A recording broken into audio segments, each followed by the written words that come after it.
আমাকে প্রশাসন ধরবে, কোনো সমস্যা নাই, ধরুক। আমি যদি রাষ্ট্রের বিরুদ্ধে বলি আমাকে ধরুক, কোনো আপত্তি নাই। আমার কথা যদি রাষ্ট্রের বিরুদ্ধে যায়, আমার কথা যদি এই সরকারের বিরুদ্ধে যায়, আমাকে জেলখানায় নাও, কোনো সমস্যা নাই। আমরা যেতে তৈয়ার, ইসলামের জন্য জেলখানায় যেতে তৈয়ার, কারাগারে যেতে তৈয়ার, ফাঁসির মঞ্চে যেতে তৈয়ার। হ্যাঁ, তবে যারা যারা যারা ইসলামের আলোকে, কোরআনের বাণীকে বাধা দিতে চায়, ওলামা একরামকে গালি দেয়, স্টেজের ভিতরে সবার সামনে অপমান করে কথা বলে, ওদেরকেও প্রশাসনের সহযোগিতায় আইনের আওতায় নিয়ে আসা দরকার। ও কোনোদিন নেতা হওয়ার যোগ্যতা রাখে না। ইসলামের শত্রুরা হুঁশিয়ার সাবধান, হুঁশিয়ার সাবধান, ইসলামের শত্রুরা, বিশ্বনবীর শত্রুরা হুঁশিয়ার সাবধান, হুঁশিয়ার সাবধান। একজন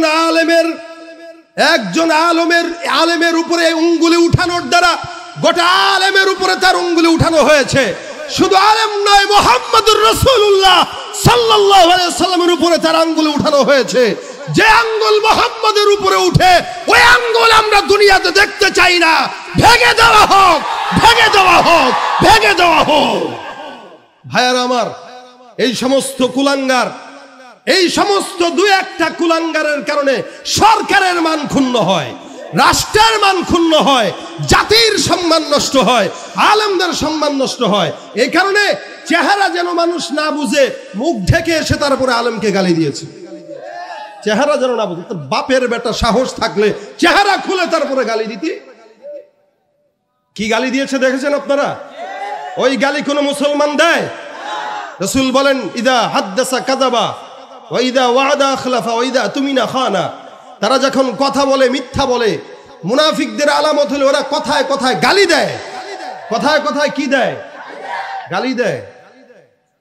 মানতাম যদি আজকে কোনো স্টেজে আলেম বসে নগদ বলে সরকার অমুক অমুক অমুক বা প্রধানমন্ত্রী খারাপ, তখন বলতে পারবে। কারণ একটা রাষ্ট্রের সরকারকেও এভাবে প্রকাশ্যে খারাপ বলা, এটা শোচনীয় নয়, দেশের পরিস্থিতি খারাপ হয়। কিন্তু যেই কথাগুলো বলেছে কোরআনের ভিত্তিতে কথা, আজকে একজন আলেমকে গালি দিয়েছে, আগামীকাল আপনাকে দিবে, তারপরের দিন বাবুনগরীকে দিবে, তারপরের দিন মামুন সাহেবকে দিবে, তারপরের দিন ফয়জুল করিমকে দিবে। আমরা চাই না এই সমস্ত কুলাঙ্গারদের সাহস আরো বাড়ুক।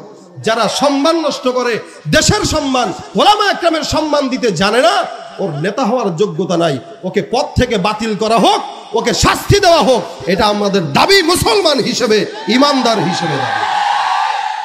আমি কি এটা রাজনীতির বিরুদ্ধে বললাম? আমি কি কোনো দলের বিরুদ্ধে বললাম? আমি আগেই বলেছি, একটা দলে সব মানুষ ভালো হবে এটা স্বাভাবিক না অস্বাভাবিক। একটা মানুষ দোষ থাকতেই পারে, একটা দলের সব মানুষ সমান এটা না।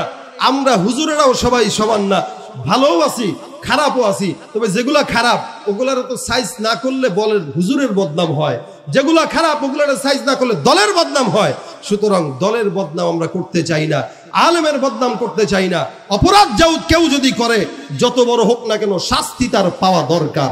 এটাই বিধান, এটাই বিধান। ভাই, একজন আলেমকে গালি দেওয়া, কান পাছায় মারবো, দেখেন না আপনারা? এটা কান পাছায় মারবো, এটা কি ধরনের কথা? কারে মারবি তুই? কার গায়ে আঘাত দিবি? যেখানে রসুল বলে সে আমার ওয়ারিস, তুই রসুলের ওয়ারিসের গায়ে আঘাত দিবি? একটু ক্ষমতা হয়েছে তাই? কয়দিন মারবা? কয়দিন আঘাত দিবা? তোমার হাত আছে, আমাদের কি হাত নাই? তাহলে আমরা তো কোনোদিন কাউকে সরাসরি বললাম না, এই থাপ্পড় দিয়ে দাঁত ফেলায় দেবো, বা এই করো পিটাও, এটার এই করো, এটার কান পাছায় দাও। আমরা তো এগুলো বলি না। তুমি এটা বলছো, তার মানে তুমি সন্ত্রাস। তুমি এটা বলেছো, তুমি জঙ্গি। কারণ মায়ের কথা তোমার মুখে আসছে। এই মায়ের তো জিহাদ, এই জিহাদ মায়ের, এগুলো যদি হওয়া লাগে, এটা তো আল্লাহর জন্য হওয়া দরকার। এটা কাফেরদের বিরুদ্ধে বলো, তারপরে দেখবো তোমার বুকের পাটা আছে। আমরা কাউকে বিশ্বাস করি ইমানের জন্য, আমরা কারো সঙ্গে শত্রুতা করি ইমানের জন্য, আমরা কারো সঙ্গে বন্ধুত্ব করি ইমানের জন্য।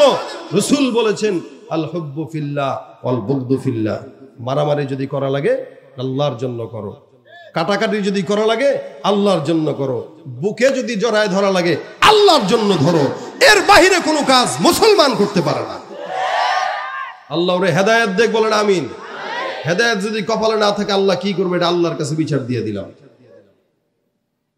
একজন সাহস পায়, একজনেরটা দেখে আরেকজন পায়, এই কারণে অন্যায়কে প্রশ্রয় দিতে নাই। যারা দেখার পরে চুপ থাকে তারা বোবা শয়তান। চুপ থাকাটা আমার দায়িত্ব না, বলা আমার দায়িত্ব, তাই বললাম, ইমানি তাকাদা থেকে বললাম, ঠিক না? হকের পক্ষে সবসময় থাকবেন ইনশাআল্লাহ। পিছনের ভাইরা থাকবে না, থাকবে না এরা, জোরে বলেন থাকবেন তো ইনশাআল্লাহ। আল্লাহ তুমি কবুল করো, বলেন আমিন। যতদিন বাঁচবো ইমানের পক্ষে বাঁচবো, যতদিন বাঁচবো ইমানের পক্ষে কথা বলবো। গায়ে এক ফোঁটা রক্ত থাকতে ইসলামের অবমাননা সহ্য করা হবে না, সহ্য করা হবে না ইনশাআল্লাহ। নারায়ে তাকবীর, নারায়ে তাকবীর। ইসলামের শত্রুরা হুঁশিয়ার সাবধান, হুঁশিয়ার সাবধান।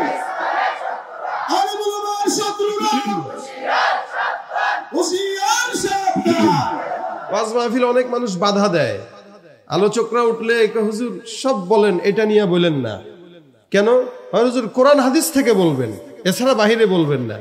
সুদের কথা বললে দরকার নাই, ঘুষের কথা দরকার নাই, মূর্তির বিরুদ্ধে দরকার নাই। তো এগুলো কি কোরআনে নাই? সুদ বলবে না, ঘুষ বলবে না, ধর্ষণ বলবে না, মূর্তি বলবে না। ইসলাম কোন কসুর মাথা, এটা বুঝান আমারে। হ্যাঁ, এগুলা ইসলামে নাই, কোরআনে নাই। কথা বুঝেন নাই? কোরআনে সুদ আছে, ঘুষ আছে, দুর্নীতির বিরুদ্ধে আছে, ধর্ষণের বিরুদ্ধে আছে, চোরের বিরুদ্ধে আছে, মূর্তির বিরুদ্ধে আছে। তাহলে যদি বলেন হুজুর কোরআন হাদিস থেকে বলেন, তা বললে তো এগুলো বলা লাগবে। তা বলেন সব বলেন, এটা বলেন না। তাহলে কোরআন কোনটা, ইসলাম কোনটা? আপনি কোন ইসলাম পালন করেন আর আমরা কোন ইসলাম পালন করি, এটা একটু আমাদের জানা দরকার। সবই তো কোরআনে আছে, বলবো না কেন? বলে এই জায়গাটায় আমার ঘাও আছে, এই কারণে বলেন না, লাগাইলে তো ব্যথা লাগে, মলম লাগাইলে তো জ্বলবেই। দুনিয়ার সব মানুষ যদি ডাক্তারের প্রেসক্রিপশন মোতাবেক যেভাবে চলে, ওলামা একরামের প্রেসক্রিপশন মোতাবেক যদি চলতো, তাহলে দুনিয়াতে এই লন্ডভন্ড অবস্থা হইতো না। আর কারা বাধা দেয় জানেন? প্রোগ্রামগুলোতে যারা দিনের পক্ষে, দিনের কথা বলতে বাধা দিচ্ছে, এরা কখনো আল্লাহর রসুলের উম্মত হতে পারে না, এরা আল্লাহর বান্দা হতে পারে না। যদি আল্লাহর বান্দা হতো, রসুলের উম্মত হতো, কোনোদিন কোরআনের কথায় সে কোনোদিন ব্যাঘাত ঘটাতো না। আপনারা গতকালও দেখেছেন, আজকে সারাদিন এই বিষয়টা ফেসবুকে আমাদের চোখে পড়েছে। ক্ষমতাসীন কোনো নেতাই হবে হয়তো, সাধারণ মানুষ তো আর এই সাহস আর এত নোংরা হবে না। কারা নোংরা হয় জানেন? যাদের একটু কিঞ্চিত ক্ষমতা আছে তারা বেশি নোংরা হয়। যদি হয়, ভালো তো আছে না, খারাপ ভালো সব জায়গায় মিলিয়ে আছে, কিন্তু একটু ক্ষমতা থাকার পরে যারা খারাপ হয়, এরা আবু জাহেলের চাইতেও খারাপ হয়।